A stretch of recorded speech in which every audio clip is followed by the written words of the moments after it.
बोलो भागवत भगवान की जय। नवम स्कंद 16वां अध्याय। परशुराम जी के द्वारा क्षत्रिय संहार और विश्वामित्र जी के वंश की कथा।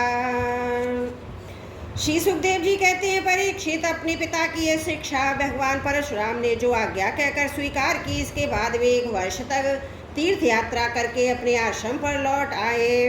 एक दिन की बात है, परशुराम जी की माता रेणुका तक गंगा तट पर गई हुई थी। वहां उन्होंने देखा कि गंधर्वराज चित्ररथ कमलों की माला पहने हुए अप्सराओं के साथ विहार कर रहा है।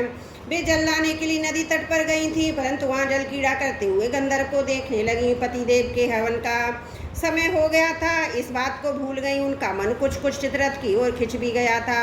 हवन का समय बीत गया है जानकर वे महर्षि जमदग्नि के शाप से भयभीत हो गई और तुरंत वहां से आश्रम पर चली आई। वहां जल का कलश महर्षि के सामने रखकर हाथ जोड़कर खड़ी हो गई। जमदग्नि मुनि ने अपनी पत्नी का मानसिक व्यभिचार जान लिया और क्रोध करके कहा, मेरे पुत्रों, इस पापनी को मार डालो। परंतु उनके किसी भी पुत्र ने उनकी आज्ञा स्वीकार नहीं की। इसके बाद पिता की आज्ञा से परशुराम जी ने माता के साथ सब भाइयों को भी मार डाला। इसका कारण था वे अपने पिताजी के योग और तपस्या का प्रभाव भली भांति जानते थे। परशुराम जी के इस काम से सत्यवती नंदन महर्षि जमदग्नि बहुत प्रसन्न हुए। उन्होंने कहा, बेटा, तुम्हारी जो इच्छा हो वर मांग लो। परशुराम जी ने कहा, पिताजी, मेरी माता सब भाई जीवित हो जाएं तथा उन्हें इस बात की भी याद ना रहे कि मैंने उन्हें मारा था। परशुराम जी के इस प्रकार कहते ही जैसे कोई सोकर उठे, सबके सब अनायासी सकुशल उठ बैठे। परशुराम जी ने अपने पिताजी का तपोबल जानकर ही तो अपने सुहृदों का वध किया था। परीक्षित सहस्त्रबाहु अर्जुन के जो लड़के परशुराम जी से हार कर भाग गए थे, उन्हें अपने पिता के वध की याद निरंतर बनी रहती थी। कहीं एक क्षण के लिए भी उन्हें चैन नहीं मिलता था। एक दिन की बात है, परशुराम जी अपने भाइयों के साथ आश्रम से बाहर वन की ओर गए हुए थे। यह अवसर पाकर बैर के साधने के लिए सहस्त्रबाहु के लड़के वहां पहुंचे। उस समय महर्षि जमदग्नि अग्निशाला में बैठे हुए थे और अपनी समस्त वृत्तियों से पवित्र कीर्ति भगवान ही चिंतन में मगन हो रहे थे। उन्हें बाहर की कोई सुध न थी। उसी समय उन पापियों ने जमदग्नि ऋषि को मार डाला। उन्होंने पहले से ही ऐसा पाप पूर्ण निश्चय कर रखा था। परशुराम की माता रेणुका की बड़ी दीनता से उनसे प्रार्थना कर रही थी, परंतु उन सबों ने उनकी एक न सुनी। वे बलपूर्वक महर्षि जमदग्नि के सिर काट कर ले गए। परीक्षित, वास्तव में वे नीच क्षत्रिय अत्यंत क्रूर थे। सती रेणुका दुख और शोक से आतुर हो गई। वे अपने हाथों अपनी छाती और सिर पीट पीट कर जोर जोर से रोने लगी।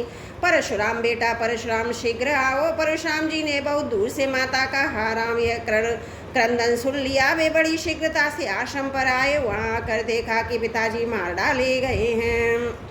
परीक्षित, उस समय परशुराम जी को बड़ा दुख हुआ। साथ ही क्रोध और हिंसा, मानसिक पीड़ा और शोक के वेग से अत्यंत मोहित हो गए।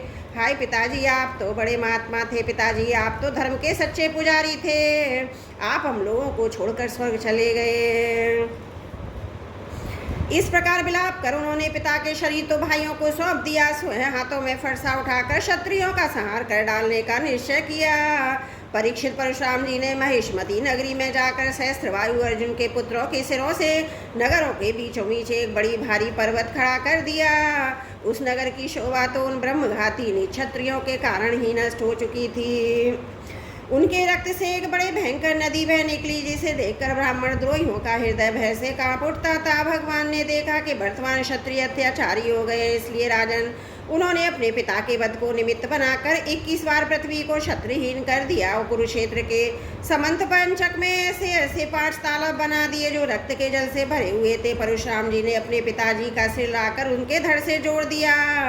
यज्ञों द्वारा सर्वदेव में आत्मस्वरूप भगवान का यजन किया। यज्ञों में इन्होंने पूर्व दिशा होता को, दक्षिण दिशा ब्रह्मा को, पश्चिम दिशा अघरदीव को, उत्तर दिशा सामगान को, करने को उद्घाता को दे दी। इसी प्रकार अग्निकोण आदि दिशाएं ऋतुजों को दी। कश्यप जी को मध्य भूमि दी। उपद्रष्टा को आर्यावर्त दिया और दूसरे सत्यों को अन्याय दिशाएं प्रदान कर दी। इसके बाद यज्ञांत स्नान करके वे समस्त पापों से मुक्त हो गए। ब्रह्म नदी सरस्वती के तट पर मेघ रहित सूर्य के समान शोभामान हुए। महर्षि जमदग्नि को स्मृति रूप संकल्प में शरीर की प्राप्ति हो गई। परशुराम जी से सम्मानित होकर वे सप्तऋषियों के मंडल में 7वें ऋषि हो गए। परीक्षित कमल लोचन जमदग्नि नंदन भगवान परशुराम आगामी मनवंतर में सप्तऋषि के मंडल में रहकर वेदों का विस्तार करेंगे। वे आज भी किसी को किसी प्रकार का दंड न देते हुए शांत चित्त से महेंद्र पर्वत पर निवास करते हैं। वहाँ सिद्ध गंधर्व और चारणों के चरित्र का मधुर स्वर से गान करते हैं।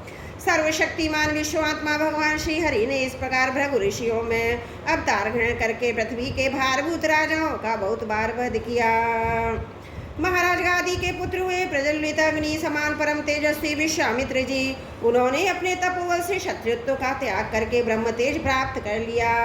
परीक्षित विश्वामित्र जी के 100 पुत्र थे, उनमें से पिछले पुत्र का नाम था मधुचंद, इसलिए सभी पुत्र मधुचंदा के ही नाम से विख्यात हुए। विश्वामित्र जी ने भृगुवंशी अजीत गर्द के पुत्र अपने भांजे सुनैशेप को, जिसका एक नाम देवरात भी था, पुत्र रूप में स्वीकार कर लिया और अपने पुत्रों से कहा, तुम लोग इसे अपना बड़ा भाई मानो। यह वही प्रसिद्ध भृगुवंशी सुनैशेप था जो हरिश्चंद्र के यज्ञ में यज्ञ पशु के रूप में मोल लेकर लाया गया था। विश्वामित्र जी ने प्रजापति वरुण आदि देवताओं की स्तुति करके उसे पाशबंधन से छुड़ा दिया था। देवताओं के यज्ञ में ये सुनैशेप देवता द्वारा विश्वामित्र जी को दिया गया था। तय देवरात इस उत्पत्ति के अनुसार गांधी वंश में ये तपस्वी देवरात के नाम से विख्यात हुआ। विश्वामित्र जी के पुत्रों में जो बड़े थे उन्हें सुनैशेप को बड़ा भाई मानने की बात अच्छी न लगी। इस पर विश्वामित्र जी ने क्रोधित होकर उन्हें शाप दे दिया, दुष्टो तुम सब मलेच्छ हो जाओ। इस प्रकार 49 भाई मलेच्छ हो गए। तब विश्वामित्र जी के पिछले पुत्र मधुचंदा ने अपने छोटे 50 भाइयों के साथ कहा, पिताजी आप हम लोगों को जो आज्ञा करते हैं हम उसका पालन करने के लिए तैयार हैं। यह कहकर मधुचंदा ने मंत्र दृष्टा सुनैशेप को बड़ा भाई स्वीकार कर लिया और कहा कि हम सब तुम्हारे अनुयायी छोटे भाई हैं। तब विश्वामित्र जी ने अपने आज्ञाकारी पुत्रों से कहा, तुम लोगों ने मेरी बात मानकर मेरे सम्मान की रक्षा की है, इसलिए तुम लोग जैसे सुपुत्र प्राप्त करके मैं धन्य हुआ। मैं तुम्हें आशीर्वाद देता हूँ कि तुम्हें भी सुपुत्र प्राप्त होंगे। मेरे प्यारे पुत्रों, यह देवरात सुनैशेप भी तुम्हारे ही गोत्र का है, तुम लोग इसकी आज्ञा में रहना। परीक्षित विश्वामित्र जी के अष्टक, हारित, जय और क्रतुमान आदि और भी पुत्र थे। इस प्रकार विश्वामित्र जी की संतानों से कौशिक गोत्र में कई भेद हो गए और देवरात को बड़ा भाई मानने के कारण उसका प्रवर ही दूसरा हो गया। बोलो भागवत भगवान की जय। नवम स्कंद 16वां अध्याय समाप्त। त्रुटियों के लिए क्षमा प्रार्थी हूँ। बोलो भागवत भगवान की जय। नवम स्कंद 17वां अध्याय। छत्र वृद्ध रजी और राजाओं के वंश का वर्णन। श्री सुखदेव जी कहते हैं, परीक्षित राजेंद्र पुरुरवा का एक पुत्र था, आयु उसके 5 लड़के हुए, नहुष, छत्रवृद्ध, रजी, शक्तिशाली, रंभो, अनैना। अब छत्रवृद्ध का वंश सुनो। छत्रवृद्ध के पुत्र थे सोत्र, सोत्र के 3 पुत्र हुए, काश्य, कुश और कृतमद। और घृतमत्स्य का पुत्र हुआ शुनक। इसी शुनक के पुत्र ऋग्वेदियों में श्रेष्ठ मुनिवर शौनक जी हुए। काशी का पुत्र काशी, काशी का राष्ट्र, राष्ट्र का दीर्घतमा और दीर्घतमा के धन्वंतरी, यही आयुर्वेदिक के प्रवर्तक हैं। ये यज्ञ भाग के भोक्ता भगवान वासुदेव के अंश हैं। इनके स्मरण मात्र से ही सब प्रकार के रोग दूर हो जाते हैं। धन्वंतरी का पुत्र हुआ केतुमान, केतुमान का भीमरथ, भीमरथ का दिवोदास और दिवोदास का धुमान, जिसका एक नाम प्रतर्दन भी है। यही धुमान शत्रुजित, वत्स, ऋतुध्वज और कुवलयाश के नाम से भी प्रसिद्ध है। धुमान के ही पुत्र अलर्क आदि हुए। परीक्षित अलर्क के सिवा और किसी राजा ने 66,000 वर्ष तक युवा रहकर पृथ्वी का राज्य नहीं हुआ।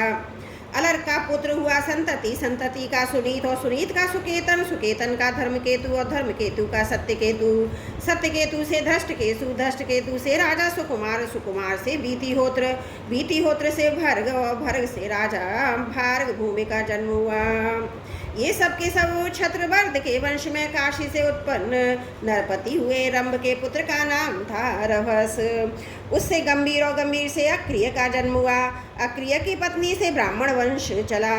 अब अनेका का वंश सुनो। अनेका का पुत्र था शुद्ध, शुद्ध का शुचि, शुचि का त्रिककुद और त्रिककुद का धर्मसारथी। धर्मसारथी के पुत्र थे शांतरय, शांतरय आत्मज्ञानी होने के कारण कृतकृत्य थे, उन्हें संतान की आवश्यकता न थी। परीक्षित आयु के पुत्र रजि के अत्यंत तेजस्वी 500 पुत्र थे। देवताओं की प्रार्थना से रजि ने दैत्यों का वध करके इंद्र को स्वर्ग का राज्य दिया, परंतु वे अपने प्रहलाद और शत्रुओं से भयभीत रहते थे, इसलिए उन्होंने ये स्वर्ग फिर रजि को लौटा दिया। उसके चरण पकड़कर उन्हीं को अपनी रक्षा का भी भार भी सौंप दिया। जब रजि की मृत्यु हो गई तब इंद्र के मांगने पर भी रजि के पुत्रों ने स्वर्ग नहीं लौटाया। वे स्वहीं यज्ञों का भाग भी ग्रहण करने लगे। तब गुरु बृहस्पति जी ने इंद्र की प्रार्थना से अभिचार विधि से हवन किया, इससे वे धर्म के मार्ग से भ्रष्ट हो गए। तब इंद्र ने अनायासी सब रजि के पुत्रों को मार डाला। उनमें से कोई न बचा। छत्रवृद्ध के पौत्र कुश से प्रति से संजय और संजय से जय का जन्म हुआ। जैसे कृत से राजा हरिवंश से सहदेव, सहदेव से हीन और हीन से जयसेन नामक पुत्र हुआ। जयसेन का संकृति का पुत्र हुआ महारथी वीर शिरोमणि जय। छत्रवृद्ध की वंश परंपरा में इतने ही नरपति हुए। अब नहिष वंश का वर्णन सुनो। बोलो भागवत भगवान की जय। नवम स्कंद 17वां अध्याय समाप्त। त्रुटियों के लिए क्षमा प्रार्थी हूँ। बोलो भागवत भगवान की जय। नवम स्कंद 18वां अध्याय अयाति चरित्र। अयाति चरित्र। श्री सुखदेव जी कहते, परीक्षित जैसे शरीरधारियों के 6 इंद्रियां होती हैं, वैसे ही नहुष के 6 पुत्र थे और उनके नाम थे यति, अयाति, सयाति, आयाति, व्यति और कृति। नहुष अपने बड़े पुत्र यति को राज्य देना चाहते थे, परंतु उसने स्वीकार नहीं किया, क्योंकि वह राज्य पाने का परिणाम जानता था। राज्य एक ऐसी वस्तु है जो उसके दाव पेच और प्रबंध आदि में भीतर प्रवेश कर जाता है। वह अपने आत्मस्वरूप को नहीं समझ सकता। जब इंद्र पत्नी शची से सहवास करने की चेष्टा करने के कारण नहुष को ब्राह्मणों ने इंद्रपद से गिरा दिया, अजगर बना दिया। तब राजा के पद पर अयाति बैठे। अयाति ने अपने 4 छोटे भाइयों को 4 दिशाओं में नियुक्त कर दिया। स्वयं शुक्राचार्य की पुत्री देवयानी और दैत्यराज वृषपर्वा की पुत्री शर्मिष्ठा को पत्नी के रूप में स्वीकार करके पृथ्वी की रक्षा करने लगा। राजा परीक्षित ने पूछा, भगवान शुक्राचार्य जी तो ब्राह्मण थे और अयाति क्षत्रिय, फिर ब्राह्मण कन्या और क्षत्रिय वर का प्रतिलोभ, उल्टा विवाह कैसे हुआ? श्री सुखदेव जी ने कहा, राजन, दानवराज वृषपर्वा की एक बड़ी माननीय कन्या थी, उसका नाम था शर्मिष्ठा। वह एक दिन अपनी गुरुपुत्री देवयानी और हजारों सखियों के साथ अपनी राजधानी के श्रेष्ठ उद्यान में टहल रही थी। उस उद्यान में सुंदर सुंदर पुष्पों से लदे हुए अनोखे वृक्ष थे। उनमें से एक बड़ा ही सुंदर सरोवर था। सरोवर में कमल खिले हुए थे, उन पर बड़े ही मधुर स्वर से भौरे गुंजार कर रहे थे। उसकी ध्वनि से सरोवर का तट गूंज रहा था। जलाशय के पास पहुंचने पर उन सुंदरी कन्याओं ने अपने अपने वस्त्र तो घाट पर रख दिए। उस तालाब में प्रवेश करके वे एक दूसरे पर जल उलीच उलीच कर क्रीड़ा करने लगी। उसी समय उधर से पार्वती जी के साथ बैल पर चढ़े हुए भगवान शंकर आ निकले। उनको देखकर सब स्त्री कन्याएं सकुचा गईं और उन्होंने झटपट सरोवर से निकलकर अपने अपने वस्त्र पहन लिए। शीघ्रता के कारण शर्मिष्ठा ने अनजान में देवयानी के वस्त्र को अपना समझकर पहन लिया। इस पर देवयानी क्रोध के मारे आग बबूला हो गई। उसने कहा, अरे देखो तो सही, इस दासी ने कितना अनुचित काम कर डाला। राम राम जैसे कुतिया यज्ञ का हविष्य उठा ले जाए, वैसे ही इसने मेरे वस्त्र पहन लिए हैं। जिन ब्राह्मणों ने अपने तपोबल से इस संसार की सृष्टि की है, जो परम पुरुष परमात्मा के मुख रूप हैं, जो अपने हृदय में निरंतर ज्योतिर्मय परमात्मा को धारण किए रहते हैं, और जिन्होंने संपूर्ण प्राणियों के कल्याण के लिए वैदिक मार्ग का निर्देश किया है, बड़े बड़े लोकपाल तथा देवराज इंद्र ब्रह्मा आदि भी जिनके चरणों की वंदना और सेवा करते हैं, और तो क्या लक्ष्मी जी के एकमात्र आश्रय परम पावन विश्वात्मा भगवान भी जिनकी वंदना स्तुति करते हैं। उन्हीं ब्राह्मणों में हम सबसे श्रेष्ठ भृगुवंशी हैं, और इसका पिता प्रथम तो असुर है, फिर हमारा शिष्य इस पर भी तो इस दुस्ताने जैसे शूद्र वेद पढ़ ले, इसी तरह हमारे कपड़ों को पहन लिया है। जब देवयानी इस प्रकार गाली देने लगी तब शर्मिष्ठा क्रोध से तिलमिला उठी। वह चोट खाई हुई नागिन के समान लंबी सांस लेने लगी। उसने अपने दांतों से होठ दबा कर कहा, भिखारिन तू इतना बहक रही है, तुझे कुछ अपनी बात का भी पता है? जैसे कोई और कुत्ते हमारे दरवाजे पर रोटी के टुकड़ों के लिए प्रतीक्षा करते हैं, वैसे ही क्या तुम भी हमारे घरों की ओर नहीं ताकती रहती? शर्मिष्ठा ने इस प्रकार का बड़ी बड़ी बातें कहकर गुरु पुत्री देवयानी का तिरस्कार किया और क्रोधवश उसके वस्त्र छीनकर उसे कुएं में ढकेल दिया। शर्मिष्ठा के चले जाने के बाद संयोगवश शिकार खेलते हुए राजा आयाति उधर आ निकले। उन्हें जल की आवश्यकता थी, इसलिए कुएं में पड़ी हुई देवयानी को उन्होंने देख लिया। उस समय वह वस्त्रहीन थी, इसलिए उन्होंने अपना दुपट्टा उसे दे दिया। दया करके अपने हाथ से उसका हाथ पकड़कर उसे बाहर निकाल लिया। देवयानी ने प्रेम भरी वाणी से वीर आयाति से कहा, वीर शिरोमणि भराजन, आज आपने मेरा हाथ पकड़ा है, अब जब आपने हाथ पकड़ लिया तब कोई दूसरा इसे नहीं पकड़े। वीर श्रेष्ठ, कुएं में गिर जाने पर मुझे तो आपका अचानक दर्शन हुआ। यह भगवान का ही किया हुआ संबंध समझना चाहिए, इसमें हम लोगों की या किसी मनुष्य की कोई चेष्टा नहीं है। वीर श्रेष्ठ, पहले मैंने बृहस्पति के पुत्र कच्छ को शाप दिया था, इस पर उसने भी मुझे शाप दिया, इसी कारण ब्राह्मण मेरा पाणी ग्रहण नहीं कर सकता। आयाति को शास्त्र प्रतिकूल होने के कारण यह संबंध अविष्ट तो न था, परंतु उन्होंने देखा कि प्रारब्ध ने स्वयं ही मुझे उपहार दिया है। मेरा मन भी इसकी ओर खिंच रहा है, इसलिए आयाति ने उसकी बात मान ली। वीर राजा आयाति जब चले गए तब देवयानी रोती पीटती अपने पिता शुक्राचार्य के पास पहुंची और शर्मिष्ठा ने जो कुछ किया था वह सब उन्हें कह सुनाया। शर्मिष्ठा के व्यवहार से भगवान शुक्राचार्य जी का भी मन उछट गया। वे फिर होताई की निंदा करने लगे। उन्होंने सोचा कि इसकी उपेक्षा ना खेत या बाजार में से कबूतर की तरह कुछ बीन कर खा लेना अच्छा है। अतः अपनी कन्या देवयानी को साथ लेकर वे नगर से निकल पड़े। तब वृषप्रभा को यह मालूम हुआ तो उसके मन में शंका हुई, गुरुजी कहीं शत्रुओं की जीत न करा दें अथवा मुझे शाप न दे दें। अतः वे उनको प्रसन्न करने के लिए पीछे पीछे गए। रास्ते में उनके चरणों पर सिर केवल गिर गए। भगवान शुक्राचार्य जी का क्रोध तो आधे ही छड़का था।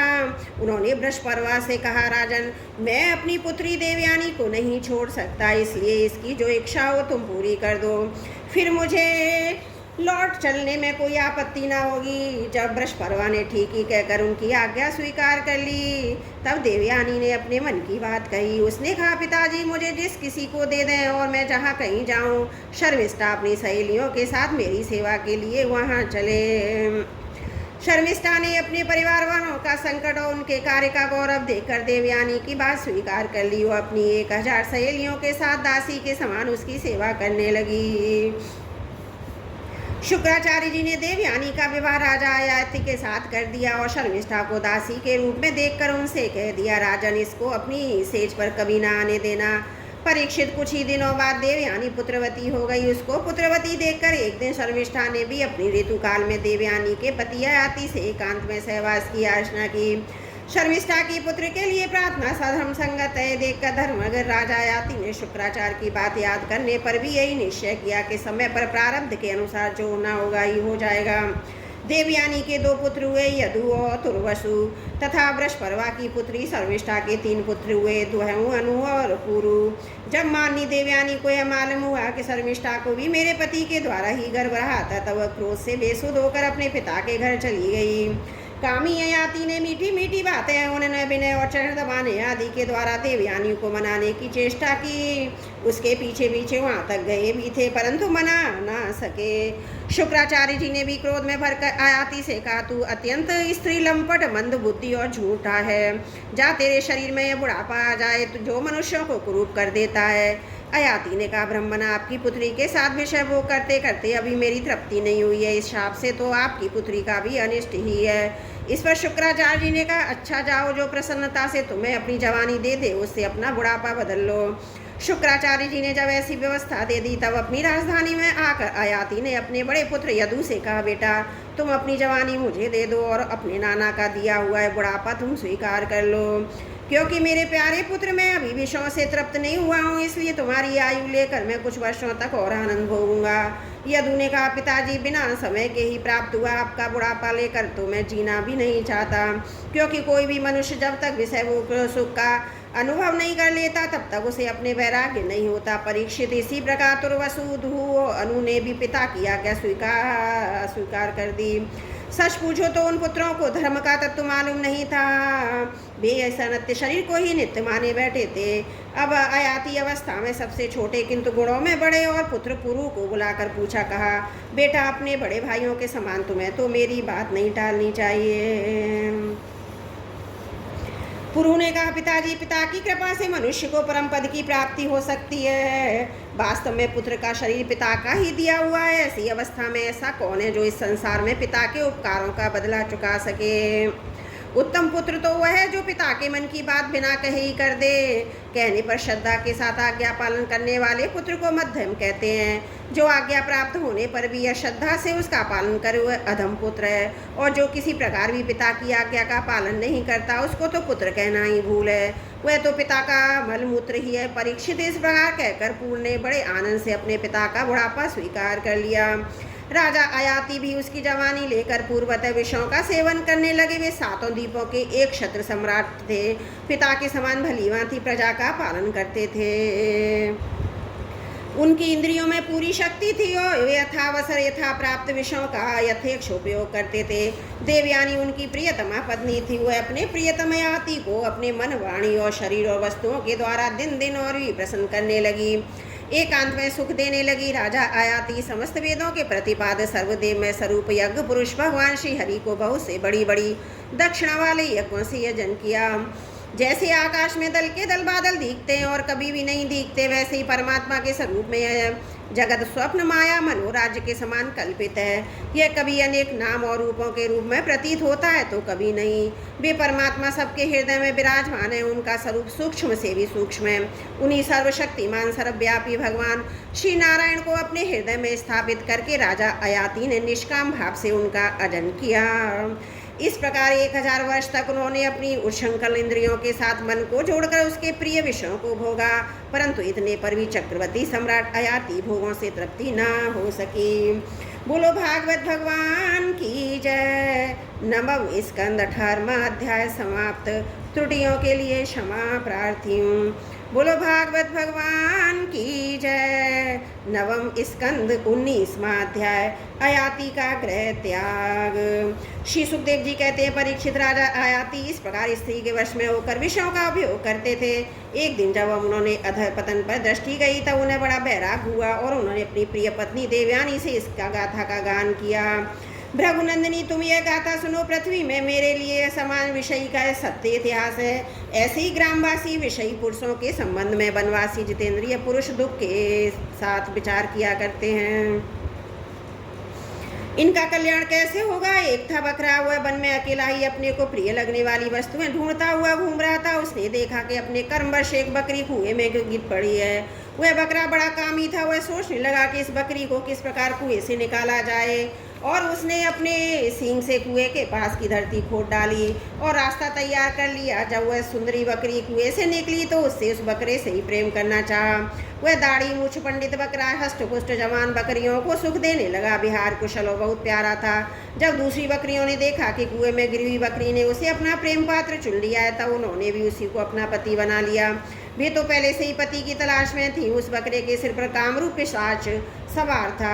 वह अकेला बहुत सी बकरियों के साथ विहार करने लगा। अपनी सब सुध बुध खो बैठा। जब उसकी कुएं से निकली हुई प्रियतमा बकरी ने देखा कि मेरा पति तो दूसरी प्रियतमा बकरी से विहार कर रहा है, तो उसे बकरे की यह करतूत सहन न हुई। उसने देखा कि यह तो बड़ा कामी है, इसके प्रेम का कोई भरोसा नहीं है, यह मित्र के रूप में शत्रु का काम कर रहा है। अतः बकरी इस इंद्रिया लोलुप को छोड़कर बड़े दुख से अपने पालने वाले के पास चली गई। वह दीन कामिक बकरा उसे मनाने के लिए मैं करता हुआ उसके पीछे पीछे चला, परंतु उसे मार्ग में मना न सका। उस बकरी का स्वामी एक ब्राह्मण था। उसने क्रोध में आकर बकरे के लटकते हुए अंडकोश को काट दिया, परंतु फिर उस बकरी का ही भला करने के लिए फिर से उसे जोड़ भी दिया। इसे इस प्रकार से बहुत से उपाय मालूम थे। प्रिय, इस पर अंडकोश जुड़ जाने पर बकरा फिर कुएं से निकली हुई बकरी के साथ बहुत दिनों तक विषय भोग करता रहा, परंतु आज तक उसे संतोष न हुआ। सुंदरी मेरी भी यही दिशा है, तुम्हारे प्रेम पास में बंद कर मैं भी अत्यंत दीन हो गया हूँ, तुम्हारी माया से मोहित होकर मैं अपने आप को भी भूल गया हूँ। प्रिय पृथ्वी में जितने भी धान्य चावल जौ आदि सुवर्ण पशु और स्त्रियां वे सबके सब मिलकर भी उस पुरुष के मन को संतुष्ट नहीं कर सकते, जो कामनाओं के प्रहार से जर्जर हो रहा है। विषयों के भोगने से भोग वासना कभी शांत नहीं हो सकती, बल्कि जैसे घी की आहुति डालने पर आग और भड़क उठती है, वैसी ही भोग वासनाएं भी भोगों से प्रबल हो जाती हैं। जब मनुष्य किसी भी प्राणी और किसी भी वस्तु के साथ राग द्वेष का भाव नहीं रखता, तब वह समदर्शी हो जाता है तथा उसके लिए सभी दिशाएं सुखमयी बन जाती हैं। विषयों की तृष्णा ही दुखों का उद्गम स्थान है। मंद बुद्धि लोग बड़ी कठिनाई से इसका त्याग कर सकते हैं। शरीर बूढ़ा हो जाता है पर तृष्णा नित्य नवीन ही हो जाती है। अतः जो अपना कल्याण चाहते हैं उसे शीघ्र से शीघ्र तृष्णा भोग वासना का त्याग कर देना चाहिए। और तो और क्या, अपनी माँ बहन और कन्या के साथ भी अकेले एक आसन पर सटकर नहीं बैठना चाहिए। इंद्रियां इतनी बलवान है कि वे बड़े बड़े विद्वानों को भी विचलित कर देती हैं। विषयों का बार बार सेवन करते करते मेरे 1000 वर्ष पूरे हो गए, फिर भी क्षण क्षण उन भोगों की लालसा बढ़ती जा रही है। इसलिए मैं इस भोग की वासना तृष्णा का परित्याग करके अपना अंतकरण परमात्मा के प्रति समर्पित कर दूंगा। शीत उष्ण सुख दुख आदि के भावों से ऊपर उठकर अहंकार से मुक्त हो हिरणों के साथ वन में विचरूंगा। लोक पर लोक दोनों के ही भोग असत है, ऐसा समझ कर ना तो उनका चिंतन करना चाहिए ना भोगी समझना चाहिए। उनके चिंतन से ही जन्म मृत्यु रूप संसार की प्राप्ति होती है। उनके भोग से तो आत्मनाश भी हो जाता है। वास्तव में इनके रहस्य को जानकर इनसे अलग रहने वाला ही आत्मज्ञानी है। परीक्षित आयाति ने अपनी पत्नी से इस प्रकार कहकर पूर्व की जवानी उसे लौटा दी। उससे अपना बुढ़ापा ले लिया, यह इसलिए कि उसके चित्त में विषयों की वासना नहीं रह गई थी। इसके बाद उन्होंने दक्षिण पूर्व दिशा में दूर, दक्षिण में यदु, पश्चिम में तुर्वसु और उत्तर में अनु को राज्य दिया। सारे भूमंडल की समस्त संपत्तियों के योगतम पात्र पुरु को अपने राज्य पर अभिषिक्त करके तथा बड़े भाइयों को उसके अधीन बनाकर वे वन में चले गए। यद्यपि राजा अयाति ने बहुत वर्षों तक इंद्रियों से विषयों का सुख भोगा था, परंतु जैसे पाख निकल जाने पर पक्षी अपना घोंसला छोड़ देता है, वैसे ही उन्होंने एक क्षण में ही सब कुछ छोड़ दिया। वन में जाकर राजा अयाति समस्त आसक्तियों से छुट्टी पा ली। आत्म साक्षात्कार के द्वारा उनका त्रिगुणमय लिंग शरीर नष्ट हो गया। उन्होंने माया मल से रहित पर ब्रह्म परमात्मा वासुदेव में मिलकर भगवती गति प्राप्त की, जो बड़े बड़े भगवान के प्रेमी संतों को प्राप्त होती है। जब देवयानी ने यह गाथा सुनी तो उसने समझा कि मुझे निर्वृत्ति मार्ग के लिए प्रोत्साहित कर रहे हैं, क्योंकि स्त्री पुरुष में परस्पर प्रेम के कारण विरह होने पर विकलता होती है। यह सोचकर इन्होंने इस बात पर हंसी हंसी में कही, स्वजन संबंधियों का जो ईश्वर के अधीन है एक स्थान पर इकट्ठा हो जाना वैसा ही है जैसा प्याऊ पर पथिकों का। यह सब भगवान की माया का खेल है, स्वप्न के सरीखे ही हैं। ऐसा समझकर देवयानी ने सब पदार्थों की आसक्ति त्याग दी और अपने मन को भगवान श्री कृष्ण में तन्मय करके बंधन के हेतु लिंग शरीर का परित्याग कर दिया। वह भगवान को प्राप्त हो गई। उसने भगवान को नमस्कार करके कहा, समस्त जगत के रचयिता सर्वांतर्यामी सबके आश्रय स्वरूप सर्वशक्तिमान भगवान वासुदेव को नमस्कार है। जो परम शांत और अनंत तत्व है उसे मैं नमस्कार करती हूँ। बोलो भागवत भगवान की जय। नवम स्कंद 19वां अध्याय समाप्त। त्रुटियों के लिए क्षमा प्रार्थी हूँ।